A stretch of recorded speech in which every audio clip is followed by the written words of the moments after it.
Hey everyone, so here we are back with another video from our topic Russian Revolution. In the last previous class जो हमारा video lecture हुआ था तो उसमें हम लोग रशियन रेवोल्यूशन का मतलब एक बहुत इंपॉर्टेंट रेवोल्यूशन पढ़ चुके थे. हम लोगों ने 1905 भी कवर कर लिया था और फेब्रुअरी भी हम ऑलरेडी कवर कर चुके थे.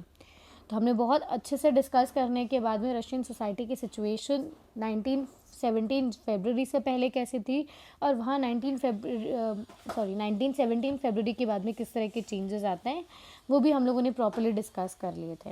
Right. So today we are going to discuss about the October revolution कि अक्टूबर रेवोल्यूशन क्या था, उसमें क्या हुआ है. Okay, that we are going to discuss here.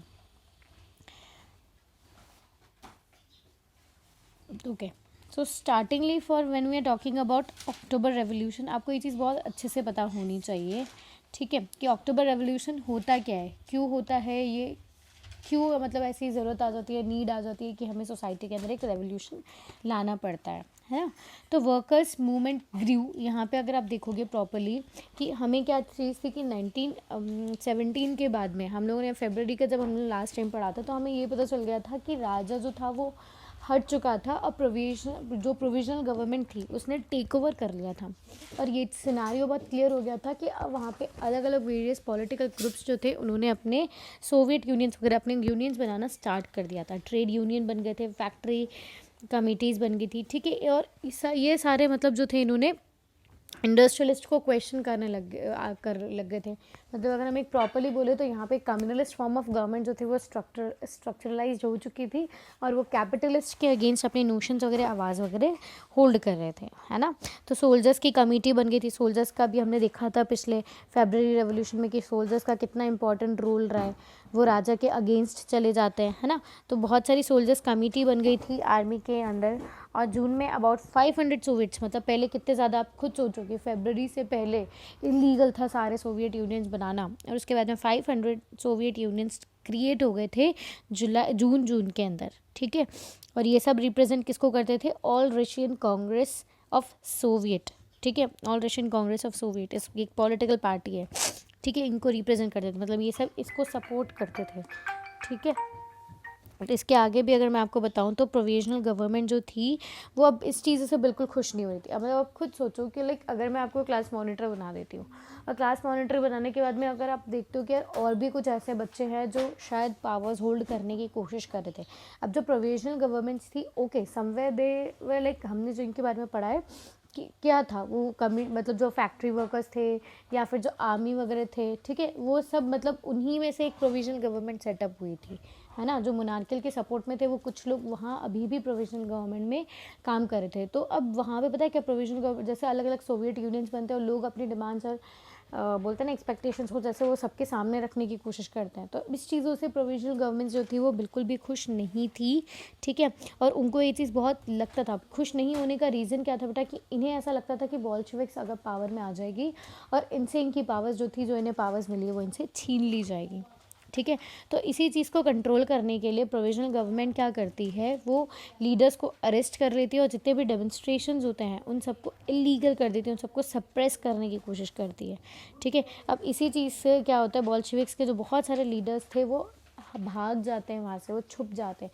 Even Lenin की कंडीशन ऐसी थी कि वो मतलब वहाँ पे मतलब बोलते हैं कि एक बहुत क्रिटिकल कंडीशन में आ गया था कि वो लोग ना ही मतलब किसी के गेस्ट. अब सी ये सारी चीज़ें हम फ्रेंच से रिलेट करके पढ़ेंगे. ठीक है, फ्रेंच रेवोल्यूशन आप लोगों ने बहुत अच्छे से पढ़ा हुआ है. फ्रेंच रेवोल्यूशन में क्या क्या चीज़ें हुई थी सिमिलर, उसको रिलेट करो कि ठीक है पहले मोनार्कियल स्ट्रक्चर को तोड़ करके, ठीक है, जब रॉबिस्पियर आ गया था उसके बाद में मैक्सिमिलियन जब आया था, पर मैक्सिमिलियन ने भी आते जैसे प्रोविजनल गवर्नमेंट यहाँ पे सेटअप हो रही बेटा उसने भी अपनी पावर्स इम्पोज कर दी है. ठीक है, उसने भी अब लोगों को फिर से क्राइटेरिया बता दिया कि आपने इस स्ट्रक्चर के साथ में यहाँ पर रहना है. ठीक है, इस स्ट्रक्चर के साथ आपको काम करना है. ठीक है, अब धीरे धीरे जो लोग होते हैं वो इस चीज़ को अगेंस्ट जाने की कोशिश करते हैं. और अब ऑफ कोर्स प्रोविजनल गवर्नमेंट जिसके पास पावर्स थी वो डरता है इससे कि यार कहीं ना कहीं बोल्शेविक्स जो है वो मेरी पावर्स को टेक ओवर कर लेगा. ठीक है, तो अब इसी चीज़ को करने के लिए डेमोन्स्ट्रेशन में प्रोविजनल गवर्नमेंट क्या करती है, वो आर्मी वगैरह पे, पीपल वगैरह पे शूट आउट्स वगैरह करवा देती है. ओके, तो ये एक तरह की कंडीशन हो गई थी बोल्शेविक्स के साथ में कि क्या हो रहा था, अभी हमें लगा था कि चलो अक्टूबर रेवोल्यूशन आने वाला है ना, अक्टूबर रेवोल्यूशन के लिए बॉल्शेविक्स ने स्ट्राइक्स वगैरह करी है, पर उसके अगेंस्ट प्रोविजनल गवर्नमेंट, अब दोनों में लड़ाई हो रही है वापस से। तो ये सिचुएशंस थी इंपॉर्टेंट सिटीज़, जैसे हम लोगों ने पेट्रोग्रेड वगैरह के बारे में पढ़ा था, ये वहाँ की सिचुएशंस थी।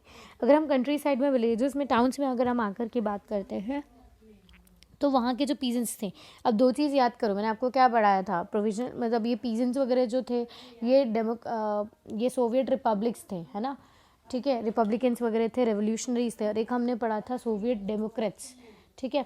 तो डेमोक्रेट्स हमने किसके लिए पढ़ा था, बॉल्शेविक्स के लिए। तो अब ये जो रेवोल्यूशनरीज थे बेटा, यहाँ पर पीजेंट्स जो थे, इन्होंने क्या कर दिया था, इन्होंने मतलब एक फोर्स क्रिएट कर दिया था एरिस्टोक्रेट्स वगैरह के ऊपर कि तुम्हें लैंड का रीडिस्ट्रीब्यूशन करना ही पड़ेगा। तो बड़े बड़े ज़मींदारों की इन्होंने क्या किया था, मतलब उनके अगेंस्ट इन्होंने रिवॉल्ट करना स्टार्ट कर दिया था और उनकी ज़मीनों पे कब्जा करना स्टार्ट कर दिया था। इन्होंने बहुत सारी लैंड कमिटीज़ वगैरह बनाई थी, ठीक है, जिसके बाद में पीजेंट्स जो थे उन्होंने क्या कर दिया वापस। बहुत इजी सी चीज़ है कि मतलब अगर हम एक तरफ सिटी की कंडीशन देखते हैं तो वहाँ बॉल्शेविक्स वीक हो गए हैं, ठीक है, उनकी डिमांड्स जो थोड़ी सी वीक हो गई, पर अदर साइड में अगर हम देखने की कोशिश करते हैं, समझने की कोशिश करते हैं, तो लैंड कमिटीज़ फ्रेम हुई है और पीजेंट्स ने पावर्स को सीज़ कर लिया है, ठीक है, और पीजेंट्स जो है उन्होंने लैंड को सीज़ कर लिया था फ्रॉम जुलाई टू सितंबर। तो एक रेवोल्यूशंस और रिवोल्ट्स आपको from country to country side आपको हर जगह देखने को मिलेंगे। So this all provides a fertile ground, मतलब अब इसकी वजह से क्या होगा कि हमारा आगे का पूरा फेब्रुअरी रेवोल्यूशन के पीछे आपको दिख जाएगा कि किस तरह से लोगों ने रिवॉल्ट करना और ये अपने डिमांड्स के लिए, नीड्स के लिए आवाज़ उठाना स्टार्ट कर दिया था, ठीक है। कॉन्फ्लिक्ट जो था वो धीरे धीरे इंक्रीज होता जा रहा था।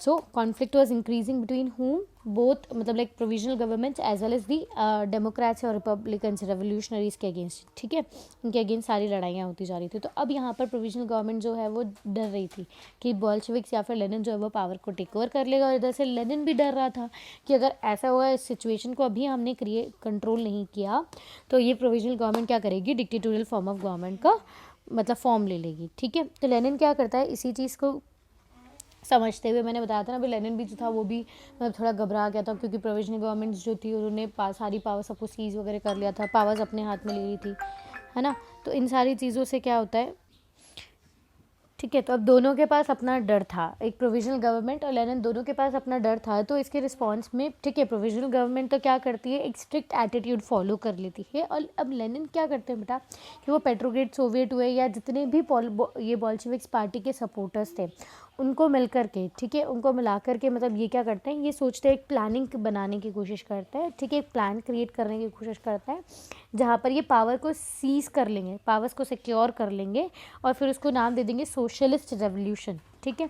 अब इसके लिए अभी आपको पता है कि जब लास्ट टाइम क्या हुआ था कि जब राजा ने बोला था कि जाओ लोगों के ऊपर, मतलब लोगों के अगेंस्ट वो फायरिंग कर दो, तो बहुत सारे ऐसे मिलिट्री ऑफिशियल्स थे या सोल्जर्स थे जिन्होंने इस चीज़ के लिए, कैवलरीज थी जिन्होंने मना कर दिया था कि नहीं, हम लोग फायरिंग नहीं करेंगे, ठीक है। दैट शोज़ कि मिलिट्री में बहुत सारे ऐसे लोग थे जो बॉल्शेविक्स को सपोर्ट करते थे और उसी चीज़ का फ़ायदा उठा करके, ठीक है, ये लेनिन क्या करता है, मिलिट्री रेवोल्यूशन कमेटी क्रिएट करता है, ठीक है, और उनके हेड को अपॉइंट कर देता है जो थे यहाँ पे आप देखोगे लियोन ट्रोट्स्की जो कि and there is a tongue twisting here, ठीक है, तो इसको इग्नोर करो, हम तो लियोन के नाम से इसको पढ़ लेंगे। तो मिलिट्री रेवोल्यूशन कमेटी बनती है, अपॉइंटमेंट होता है वहाँ पे लियोन का, ठीक है, और उन्होंने फिर पावर सीज़ कर ली होती है। अब इन्होंने पावर सीज़ करने के लिए बहुत सी ऐसी चीज़ मतलब देखो बहुत सही चीज़ इन्होंने करी थी।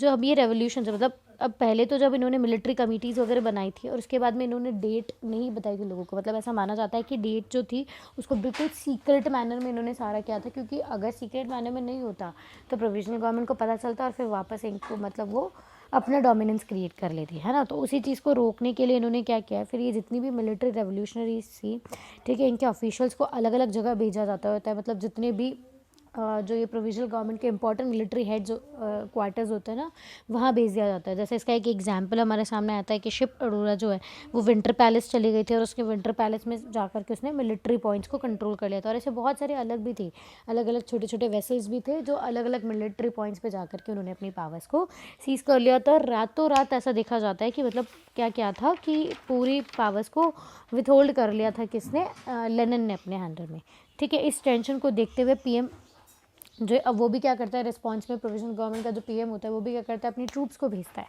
ठीक है। और ये ट्रूप्स भी क्या करती है, बोल्शेविक्स के न्यूज़पेपर हाउसेस वगैरह पे पहुंचती है और वहाँ पर भी मतलब सब चीज़ को अपने एनेक्स कर लेती है, टेलीफोन बूथ्स वगैरह जितना भी सब कुछ होता है कि भाई ठीक है, इन सबको कंट्रोल कर लेती है। तो अब वापस से आप देखोगे कि काफ़ी ह्यूज टेंशन क्रिएट हो चुकी है बोल्शेविक्स और प्रोविजनल गवर्नमेंट के अंदर, ठीक है। पर एक सबसे अच्छा सपोर्ट ये मिलता है कि वहाँ पर जितने भी रशिया के अंदर, मैंने क्या बताया था कि 500 नियरली सोवियत यूनियंस क्रिएट हो गए थे, और जितने मतलब मेजॉरिटी जो थी वो किसको सपोर्ट करती थी, बोल्शेविक्स को, कि नहीं यार बोल्शेविक्स ने अच्छा काम किया है, ठीक है। और इसी के रिस्पॉन्स में उन सब ने मिलकर के, majority Bolsheviks as well as the other Soviet unions, इन सब ने मिलकर के ऑल रशियन कांग्रेस बनाई थी पेट्रोग्रेड के अंदर, ठीक है। और इन्होंने फाइट लड़ी है, और इस फाइट के ड्यूरेशन में उन्होंने क्या किया है, मॉस्को पे या जो पेट्रोग्रेड वाला जो पूरा एरिया है, ठीक है, इन्होंने उसको कम्प्लीटली कंट्रोल कर लिया था। और अब इसके बाद में आपको क्या क्या चीज़ें समझनी है, मतलब एक पहले तो इस चीज़ को रिलेट करो तो हम आगे का पढ़ेंगे।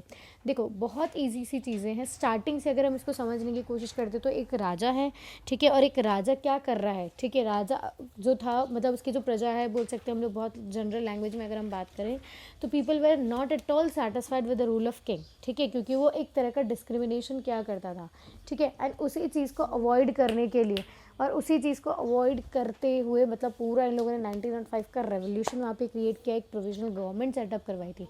पर वो प्रोविजनल गवर्नमेंट भी सही मैनर में काम नहीं करती है, ठीक है। वो भी जितने भी सोवियत यूनियंस होते हैं उन सबको बाद में मतलब परेशान करने की कोशिश करती है, अपना डोमिनेंस एक है कि मार्केट मतलब कंट्री के ऊपर डिमोलिश करने की वो कोशिश करती है ना। तो उस प्रोविजनल गवर्नमेंट्स के अगेंस्ट पे बहुत बोल्शेविक्स वगैरह जैसी पार्टीज़ होती है, वो अपना अपराइजिंग लेती है। वही चीज़ हमारे सामने फिर आ जाती है अक्टूबर रेवोल्यूशन के फॉर्म में। मतलब हर एक चीज़ को कनेक्ट करने की कोशिश करो, और मैं हमेशा बोलती हूँ दैट हिस्ट्री रिपीट्स इटसेल्फ। तो पूरा फ्रेंच रेवोल्यूशन को रिलेट करो। राजा के बाद में कौन आया, Maximilien Robespierre, people were not satisfied, then came the directory rule, है ना। उसी तरीके से हम प्रॉपरली यहाँ पे समझेंगे कि राजा के बाद में यहाँ पे आएगी प्रोविजनल गवर्नमेंट, और प्रोविजनल गवर्नमेंट भी अभी लोग सेटिस्फाइड नहीं हो रहे हैं। उनकी जो डिमांड्स थी या उनकी जो अभी तक सफरिंग थी ना लोगों की, खाने को ब्रेड नहीं मिल रहा है, जॉब्स नहीं है, वर्किंग कंडीशन काफ़ी मिजरेबल है, ठीक है। Even the world war was still going on, the people were participating, मतलब उनको अभी तक ज़बरदस्ती उसमें धकेला जा रहा था, ठीक है। Nothing was over till now. राजा को हटाने के बाद भी चीज़ें सेटिस्फाइड नहीं हुई हैं, है ना। तो ये सारी चीज़ें हमें फिर दिखती है अपराइजिंग ऑफ अक्टूबर रेवोल्यूशन के फॉर्म में। तो अब यहाँ पर हमारा अक्टूबर रेवोल्यूशन भी अंडरटेक हो चुका है, जो प्रोविजनल गवर्नमेंट थी उसको भी डिसॉल्व कर दिया गया है। अभी मैंने बताया था ना लास्ट में, प्रोविजनल गवर्नमेंट्स और बोल्शेविक्स दोनों में लड़ाई होती है, but majority of the Soviet unions जो थे वो बोल्शेविक्स को सपोर्ट करते थे, और उन्होंने फिर क्या किया है, उस प्रोविजनल गवर्नमेंट को डिस्ट्रॉय करके सारी पावर्स टेक ओवर कर ली है बोल्शेविक्स ने। तो अब यहाँ पे अगर हम लोग चेंजेस देखते हैं कि अब देखो बोल्शेविक्स जब पावर में आने लगा था, लेनिन जब आया ही था एक्सेल से, तो उसने अप्रैल 30 दी थी, है ना। अप्रैल 30 के अंदर याद करो कि उसने क्या क्या दिया था कि हम बैंक्स को नेशनलाइज करवाएंगे, लैंड का रीडिस्ट्रीब्यूशन करेंगे, है ना। उसने मतलब सारे वर्ल्ड वॉर 1 से जितनी भी वॉर्स है उसको हटा करके हम पीसफुली अपना एम्पायर स्टैब्लिश करेंगे, है ना। तो ये सारी चीज़ें जैसे ही अक्टूबर रेवोल्यूशन ख़त्म होता है सब चीज़ें हो जाती है, ठीक है। यहाँ पर इंटरनल सिविल वॉर स्टॉप हो जाती है, तो वर्ल्ड वॉर 1 से भी हम, ठीक है, यहाँ पे विड्रॉ करवा लेंगे। इसके बाद में अगर हम देखते हैं कि बैंक्स का नेशनलाइजेशन हो गया था, लैंड वापस से रीडिस्ट्रीब्यूट कर दी गई थी, और जितने भी ओल्ड टाइटल्स थे जो अभी तक एरिस्टोक्रेट्स एंजॉय कर रहे थे उन सबको भी अब बैन कर दिया गया था। To show the change of new uniforms व डिस्गाइज, ठीक है। अब न्यू यूनिफॉर्म्स वगैरह बनाई गई थी, मतलब हर चीज़ चेंज किया गया था। पॉलिटिकल पार्टी का नाम भी चेंज करके रशियन कम्युनिस्ट पार्टी कर दिया था, और इवन आप देखोगे कि इन्होंने अपनी यूनिफॉर्म्स भी चेंज कर ली थी, मतलब यूनिफॉर्म्स चेंज कर ली थी, मतलब आप भी देखते होंगे कि पहले जो था वो एक मोनार्कियल या फिर एक प्रोविजनल गवर्नमेंट को डिनोट कर रहा था, अब जो थी वो एक कम्युनिस्ट नेचर की पार्टी बन गई थी। तो उसी के रेफरेंस में देखो यहाँ पर एक एग्जाम्पल दिया है कि एक पर्टिकुलर हैट उन लोगों ने चेंज कर ली थी अपनी यूनिफॉर्म में, जो रिप्रेजेंट करती थी खुद को एज ए कम्युनिस्ट, ठीक है। So this is all that you need to connect from the starting of like from a monarchical rule, how you come then take an initiative that is look forwarded as 1905 revolution or the incident of bloody Sunday। फिर लोग अपने फिर भी satisfied नहीं होते, फिर वापस से वो रिवॉल्ट करते जाते हैं कंटिन्यूसली और राजा को हटाते हैं, तो वो फेब्रुअरी रेवोल्यूशन के नाम से आपके सामने आ जाता है, और एक प्रॉपर मैनर में कम्युनलिस्ट वहाँ पे आप इस्टेब्लिश करते हो। बहुत लोगों का स्ट्रगल जो है that is again seen in the October revolution. Okay, so start linking your stories. इसको अभी पहले स्टोरी समझ लो, बाकी जो जितना भी डिटेल है उसको तो पढ़ने बैठोगे तो याद हो ही जाना है, उसमें कोई लोड नहीं है. पर एक स्टोरी अगर तुम्हें रिलेटेबल होगी तो कोई भी जब क्वेश्चन तुमसे पूछा जाएगा, है ना, तो तुम उसको एटलीस्ट अटेम्प्ट कर पाओगे. उसका नियर बाय पॉसिबिलिटीज तो तुम इस अगर स्टोरी याद होगा तो ही तुम बता पाओगे. Okay, so that's it for today. Thank you everyone.